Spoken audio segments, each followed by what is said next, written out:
영화 속 이런 법의 홍정선입니다. 지난 5월 칸 국제영화제가 한창일 때 미드나잇 스크리닝 섹션에 공식 초청된 영화 공작을 개봉할 때쯤 소개해드리겠노라 말씀드렸었는데 그 약속을 지키게 됐습니다. 당시 말은 총보다 세다 이런 표현 속에 해외 언론의 극찬을 받았던 공작. 탐 크루즈 주연의 미션 임파서블이나 맷 데이먼의 본 시리즈와는 전혀 다른 한국형 스파이 영화의 등장에 세계 영화계가 주목했었는데요. 자세한 얘기 이조로 변호사와 나눠봅니다. 어서 오세요. 네, 안녕하세요. 안녕하세요. 이조로 변호사입니다. 오늘의 이 영화인 법이스타의 화제가 된 이 영화 공작 소개해 주시죠. 이번에 함께할 영화는 The Spy Gone North, 북으로 간 스파이 영화 공작입니다.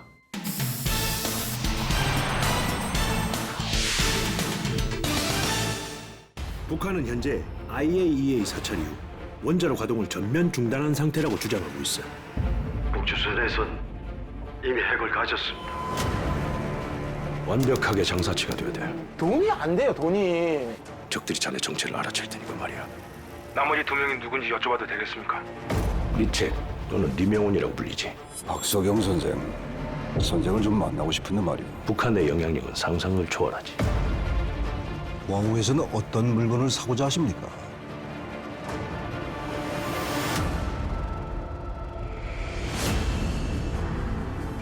일단 북측에서 원하는 게 무엇인지 들어보고 천천히 제 페이스로 끌고 오겠습니다. 좋은 제안만 주신다면 박 선생께 독점적 활로를 열어드리는 쪽으로 검토해 보겠습니다. 박 선생이 평양으로 와주셔야 되겠습니다. 친애하는 지도자 김정일 장군님께서 박 선생을 뵙고 싶어 하십니다. 아주 외롭고 고독한 싸움이 될 거야. 박 선생, 분단된 북남이 40년 만에 최초로 합작하는 민족의 과업이오. 이제 2주 후면 대선이야. 자네도 역할을 해줘야지. 모든 건 지켜야 하는 선이라는 게 있어. 초장님에게 조국이 하나이듯 저에게도 조국은 하나입니다.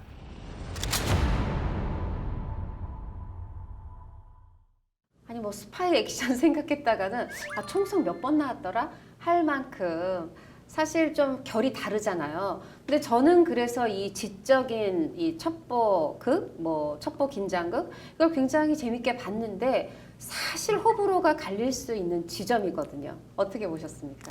그냥 뭐라고 말씀드리는 게 맞을지는 잘 모르겠지만 솔직한 심정은 네. 그 예비군이나 이제 민방위 훈련을 갔을 때 영화 보여주거든요. 약간 그런 교육 영화적인 느낌을 받았어요. 와 지난주 신과 함께 인간의 극찬과 완전 정반대되는 좀 독특한 점은 평이시네요. 약간 네. 독특한 점은 이제 다른 이제 첩보국 같은 경우 남북 대치 상황에서 발생하는 첩보국 같은 경우는 북한의 남한을 내려와서 이제 여기에서 활동하는 게 대부분인데 이제 북쪽으로 이제 북파라고 해야 되나? 거기 북한을 배경으로 이루어진 첩보국이라는 거하고 아까 말씀하셨다시피 액션씬이 거의 없습니다.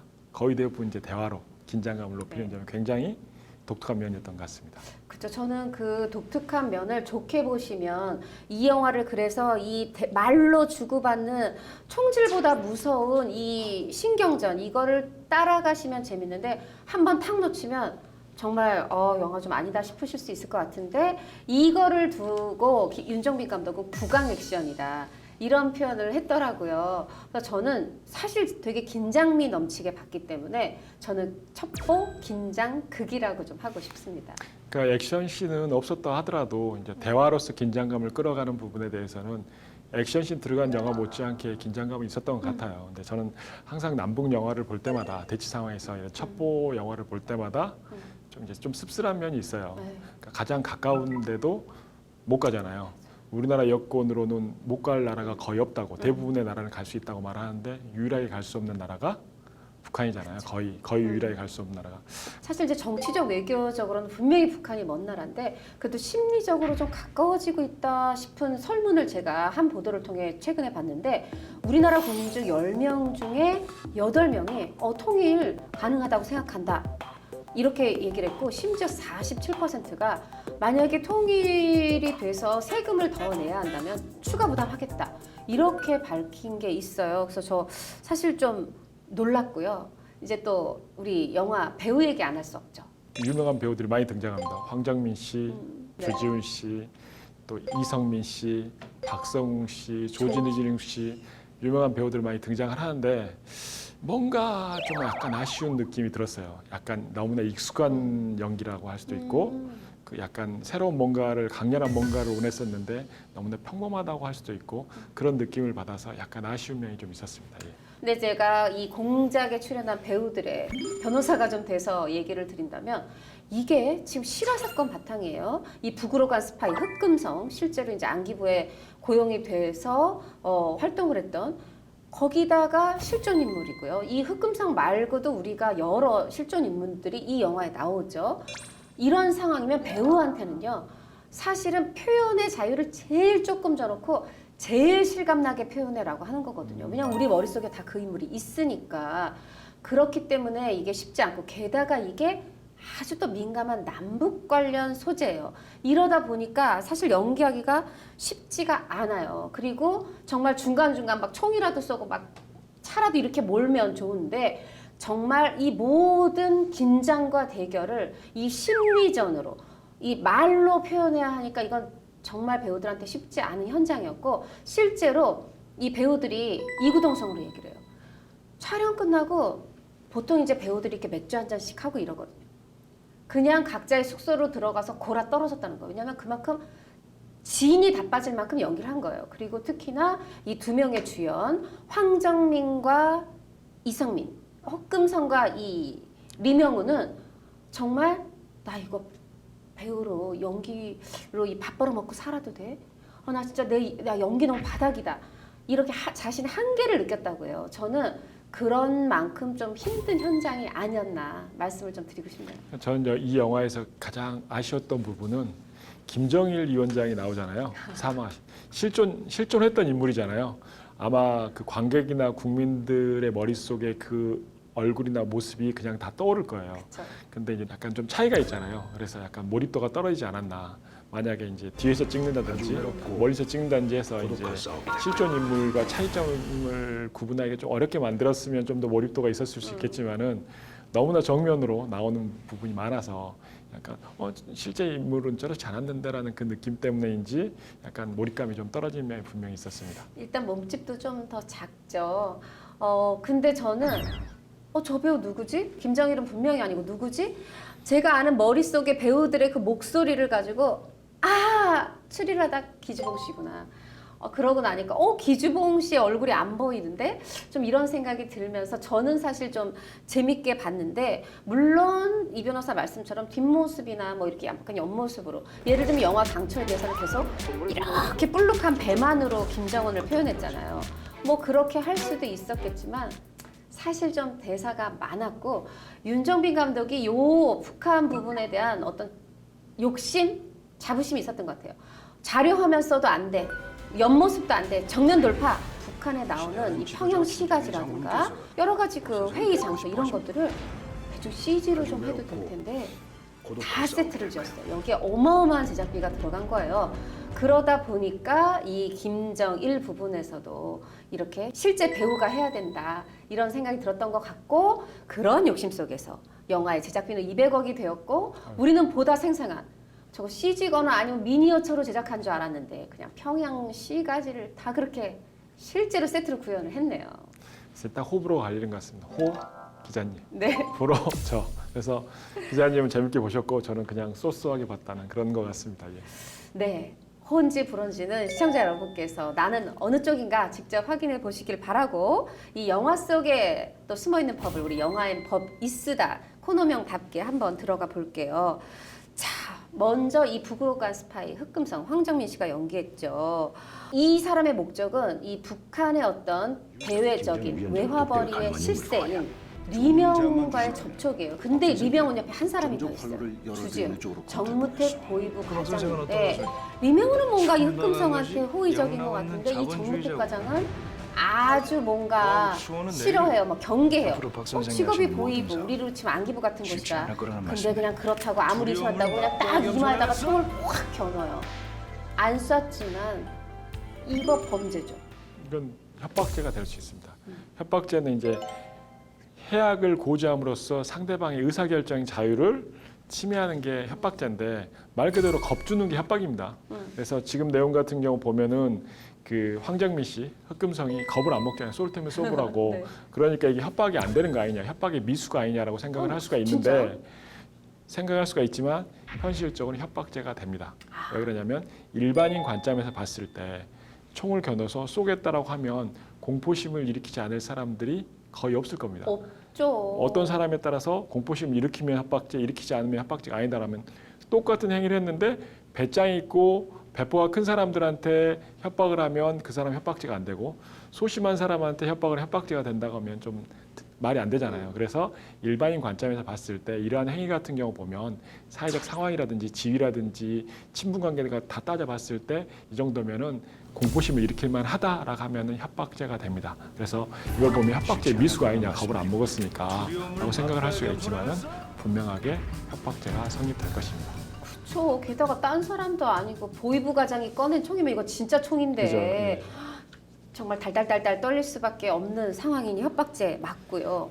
이 황정민이 이 북한 이 요원들하고 가까워지기 위해서 의심을 사지 않으려고 아주 활달한 어떤 그냥 돈밖에 모르는 그런 사업가의 어떤 모습을 계속 발산을 해요. 실제로 윤정빈 감독과 황정민이 흑금성의 실존 인물을 만나봤는데 그렇게 호방하고 활달하더래요. 이제 거기에서 착안된 모습인데 이제 조금 드디어 접촉하고 나서 친해지려고 선물을 준비합니다.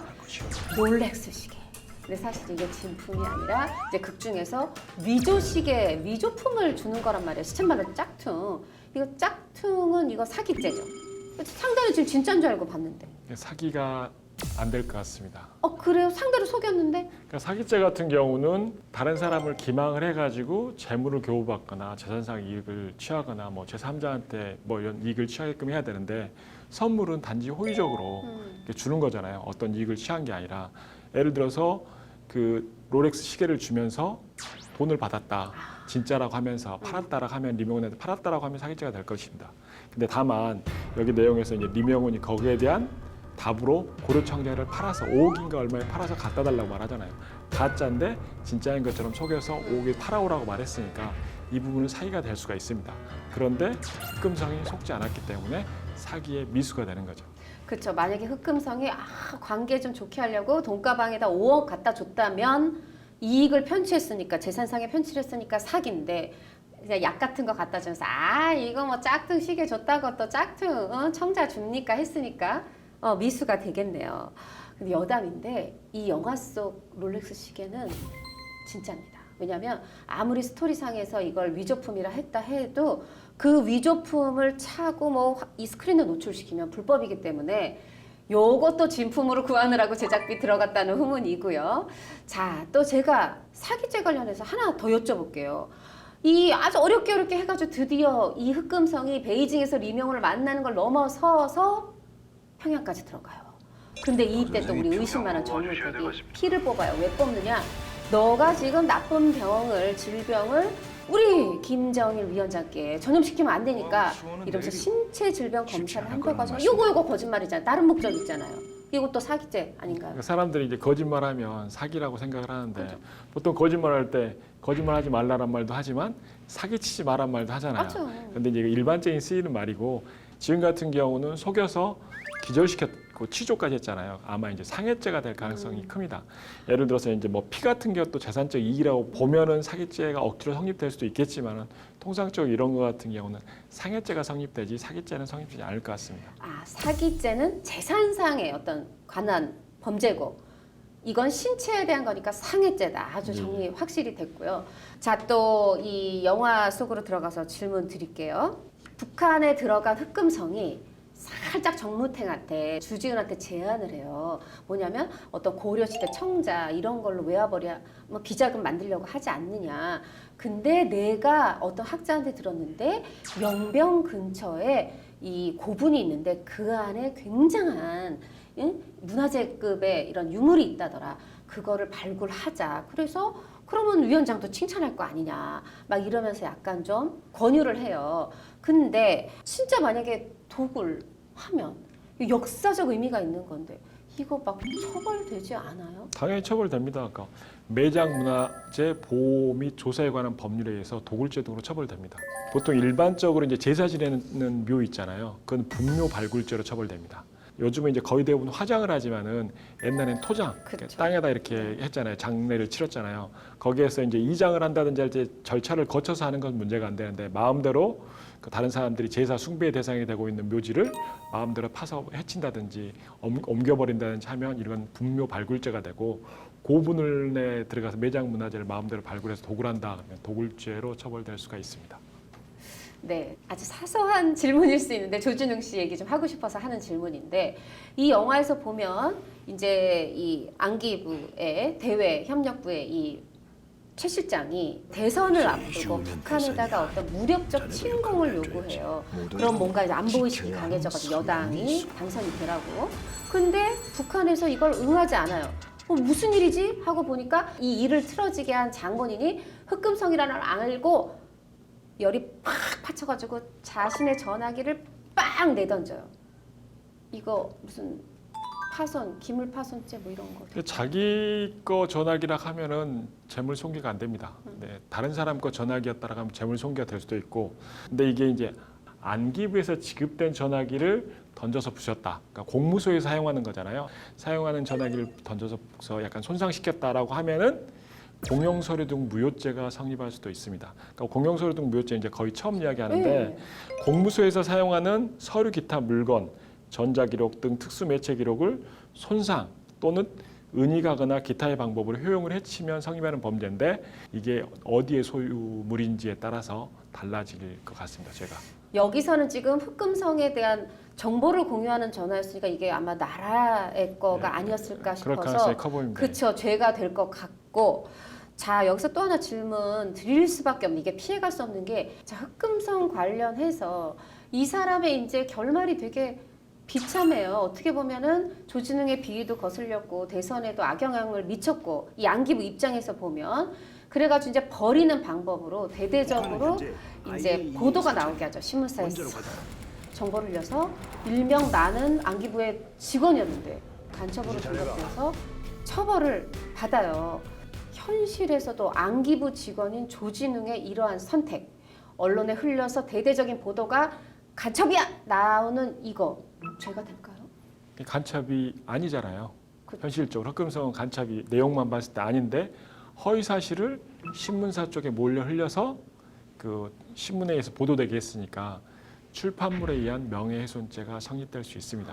그러니까 보통 사람들이 명예훼손죄 하면은 허위 사실만 적시해서 사람의 명예를 훼손하면 성립되는 범죄라고 생각을 하는데 명예훼손은 공연히 허위 사실이거나 진실한 사실을 적시해서 다른 사람의 명예를 훼손하면 성립되는 범죄입니다. 다만 허위 사실이면 좀 더 중하게 처벌될 뿐입니다. 자, 여기서 듣다 보니까 전 두 가지가 크게 들렸어요. 하나는 뭐 명예훼손이든 출판물에 의한 명예훼손이든 그게 꼭 거짓일 때만이 아니라 사실일 때도 명예훼손이 됐으면 죄가 된다라는 거 하나. 그건 이제 확실히 알겠고. 근데 하나는 언뜻 들을 때 뭐 명예훼손하고 출판물에 의한 명예훼손이 뭐가 다른가 싶은데 다른가요? 약간 차이가 있습니다. 그러니까 명예훼손은 공연성, 전파 가능성이 있는 약간 소규모라고 생각을 하면 되는 네. 거고 출판물에 의한 명예훼손은 공연성을 없앱니다. 왜냐하면 출판물 자체가 전파 가능성이 굉장히 높잖아요. 널널하니까. 그래서 비방의 목적이 포함되어 있습니다. 그래서 그리고 출판물에 의한 명예훼손죄가 좀 더 세게 처벌됩니다. 그리고 공통점 같은 경우는 반의사 불벌죄다. 피해자의 의사에 반해서 처벌될 수 없는 범죄다라는 게 약간 특징입니다. 반의사 불벌죄 이게 사실 쉬운 말은 아니에요. 조금만 더 설명을 해주시죠. 흔히 일어나는 게 명예훼손, 그리고 폭행, 협박, 존속 폭행, 존속 협박 같은 경우가 반의사 불벌죄여서 흔히 많이 폭행 같은 거 많이 일어나잖아요. 네. 둘이 합의해라. 합의하면 끝난다라고 나오는 게 반의사 불벌죄이기 때문에 합의해서 피해자가 이 사람을 처벌하지 말아주십시오라고 수사기관에 제출하면은 수사 단계에서는 불기소 처분, 재판하다가 합의해가지고 처벌하지 말아달라고 하면은 공소기각 판결합니다. 아, 이거 들으니까 뭔가 반의사 불벌죄 좀 확실히 감이 왔어요. 근데 저는 개인적으로는 그 중에 그 존속 폭행은 반의사 불벌죄 아니면 좋겠어요. 물론 어느 아버지, 어느 어머니가 내 자식이 나를 폭행했다고 해서 감옥 보내고 싶겠냐마는 이거 진짜 해서는 안 되고 요거 감싸다가 더 큰 어떤 범죄자가 될 수 있거든요. 현실적으로 이렇게 문제가 생기는 게 가정 내 폭력 있잖아요. 부부간에 남편이 부인을 때린다. 이런 거 같은 경우는 폭행이면은 처벌이 돼야 되는데 네. 보통 폭행죄로 구속되지는 않거든요. 그래서 만든 여자가 남자를 고소한다고 하더라도 구속되지 않고 같이 살기 때문에 더 때립니다. 빨리 처벌하지 맞아요. 말아달라고 처벌 불원서. 아. 또 자식이 부모를 때리는 것 같은 경우도 더 때립니다. 그 처벌 불원서 내달라고. 굉장히 큰 문제가 있는 거죠. 이런 사람들이 왜 합의하려는 줄 알겠다. 합의하고 처벌 불원서 내면 처벌 안 받을 수 있으니까 반의사 불벌죄니까 그런 거죠. 예. 그래서 보통 가장 크게 많이 문제되는 범죄가 경미한 범죄라고 하면은 폭행, 협박, 그리고 모욕. 요즘 이제 컴퓨터 SNS 많이 쓰는 모욕, 협박, 명예훼손 이런 건데 이게 다 친고죄 아니면 반의사 불벌죄여서 합의하면 끝나는 범죄입니다. 합의하고 처벌 불원서를 낸다든지 고소 취하하면 끝나는 범죄인데 여기서 이제 진단서가 제출돼가지고 폭행 치상이라든지 특수 폭행이라든지가 되면은 합의서를 제출한다고 하더라도 이제 형량은 낮아질 수 있는 부분이 있지만은 처벌이 안 되질 않습니다. 네, 오늘 이 영화인 법이 쓰다도 또 알찬 시간이 됐는데 그렇다고 제가 여기서 이저로 변호사를 보내드릴 수는 없습니다. 늘 묻는 거지만 또 다시 여쭤볼 수밖에 없어요. 영화 공작은 우리에게 무슨 얘기를 하는 걸까요? 저는 가장 기억에 남는 장면이 그 리명훈한테 이제 흑금성이 가짜 시계를 주잖아요. 네. 거기에 보답으로 그 넥타이 핀을 주잖아요. 마지막에 이제 그 흑금성이 잘못해서 죽을 수도 있는데 리명훈의 배려로 탈출해요. 그래서 네. 나중에 이제 광고를 찍을 때 그 리명훈이 시계를 보여주고 그리고 흑금성이 넥타이 핀을 보여줍니다. 그래서 호연치기 써있죠. 그래서 원래 무협지를 굉장히 좋아했었는데 네. 무협지에 나오는 말 중에 그런 말이 있어요. 백두여신 경계여고. 그러니까 머리가 하얄 때까지 만난다 하더라도 새로운 사람이 있고 술의 뚜껑을 한 번 열고 얼굴 한번 마주친다 해도 오래된 것 같은 사람이 있다라는 그런 게 있는데 그래서 사람의 만남이나 믿음 같은 경우는 그 시간보다 서로 나누는 정 얼마나 이심전심으로 통하냐가 굉장히 중요하다는 생각이 드는데 여기에서도 서로 간의 남북 협력을 통해서 평화 모드를 만들려고 한 사람들이 리명훈하고 흑금성이잖아요. 네. 그 사람들이 남한 사람, 북한 사람이긴 하지만 하나의 목적을, 하나의 뜻을 갖고 믿음과 정을 나눈 사람들의 이야기가 아닌가 하는 생각이 들었습니다. 저는 윤종빈 감독이 우리가 통일이 돼야 된다면 정치적인, 경제적인, 사회적인 체계의 어떤 합함도 중요하지만 그 전에 이 사람과 사람 사이에 이 믿음, 정이 먼저 생겨야 된다. 그 얘기를 하고 싶었던 게 아닌가. 그래서 변호사님과 좀 비슷한 생각을 해봤고 그런 한 부분까지 영화에 공을 들였다는 말씀을 드리면서 오늘 공작에 대한 얘기는 여기서 줄여볼까 합니다. 고맙습니다. 네, 감사합니다. 신과 함께 인가연, 공작 두 편의 주연을 맡아 여름극장가를 활용하고 있는 배우 주지훈. 신과 함께 시사 때 보니 완전 정장 차림의 반바지를 연출했더라고요. 반바지 입고서 회사에 가면 깔끔하고 시원해 괜찮을 텐데 이렇게 하던 DJ BOC의 노래가 생각났습니다. 또 폭염을 피하면서도 관객에 대한 예의는 지키겠다 그런 주지훈의 의지도 읽혔고요. 한 배우의 두 가지 색깔 올여름 극장가에서 확인하시길 바라면서 저는 인사드릴게요. 고맙습니다.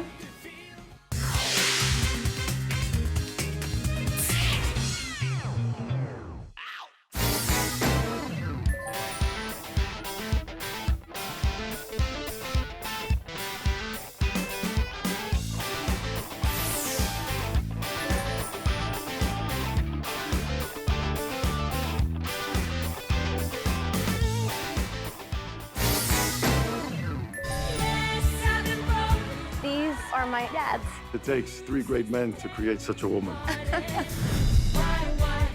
I never did ask you guys, what happened when you met my mother?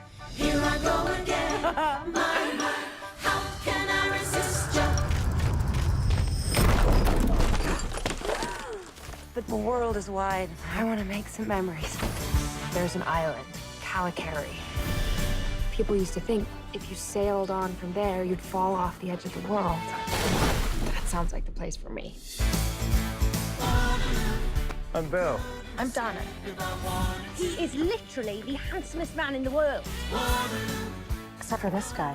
What kind of island is this? Can I help?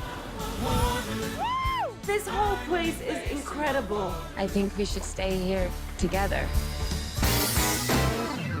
북한은 현재 IAEA 사찰 이후 원자로 가동을 전면 중단한 상태라고 주장하고 있어. 완벽하게 장사치가 돼야 돼. 돈이 안 돼요, 돈이. 적들이 자네 정체를 알아챌 테니까 말이야.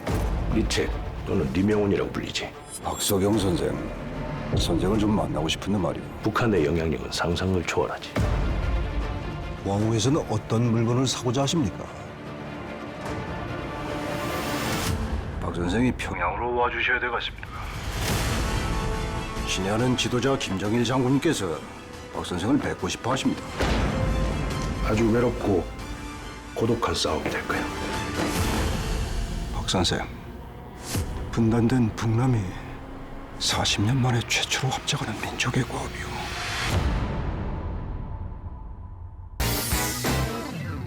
여기 있는 망자 김수홍의 재판을 허락해 주십시오. 그의 죽음엔 밝혀야 될 진실이 있습니다. 대신 조건이 있다. 저승의 율법을 어기고 있는 골칫거리 성주신을 척살하고 박준삼을 저승으로 데려와라. 너 나 몰라? 응? 야, 내가 너네들 천년 전에 쳐 죽을 때 저승차사였어. 그러면 우리를 직접 저승으로 데려갔다는 거야? 아니, 그리고 넌 무릎을 꿇고 반말을 하니? 이게 무슨 경우야? 잘 들어.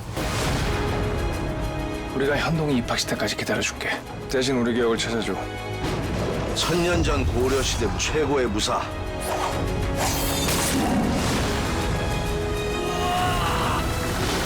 환생 싫어.